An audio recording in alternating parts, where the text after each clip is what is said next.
Hello. Well, in temperate places, most of ferns are still evergreen for the winter, but some ferns will change their color and sometimes to very bright. So this species is typically extremely bright in the fall time, and this is the beginning of fall. This is the Oze National Park in Gunma Prefecture, and I'm sitting on altitude about 1,400 meters. Today is September 23rd, and that species start to change the color of leaves. Well, what is it?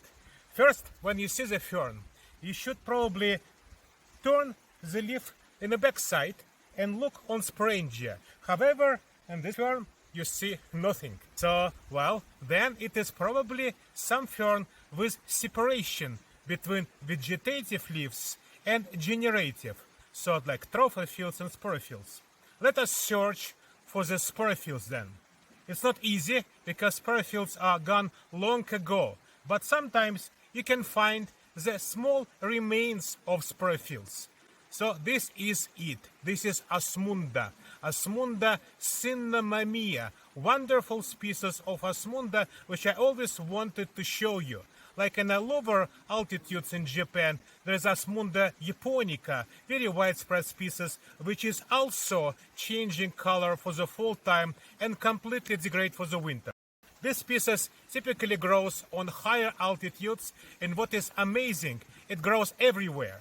So species is occurring not only in Japan, not only in East Asia, but very frequently in North America. Just same species of fern grows in Japan and in North America, with a big gap in like a western Pacific part of North America. Very interesting plant in many ways. Osmundas are wildest ferns. First fossil remains of Osmunda are dated with late Carboniferous. So they are very close to some very primitive groups of spore plants, and this is also supported with both molecular and morphological evidence. For example, sporangia of Osmunda are not collected in groups, in sori.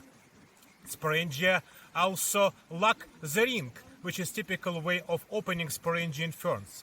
Sporangia also contains multiple layers of cells, which is not at all the character of advanced ferns. So very big amount of ancestral characters. Sometimes it seems even be closer to some Moratialis, to giant ferns, than to normal ferns. Actually, another interesting character, which I recently only discovered, that leaves of Osmunda has small attachment of the basement, kind of stipules, which also are present in the giant ferns in Moratialis. You can see them. And stems of Osmunda are typically grows either like slightly slanted or almost vertical. So in tropical places, Osmunda might even form kind of small tree fern. So this is very interesting combination of characters.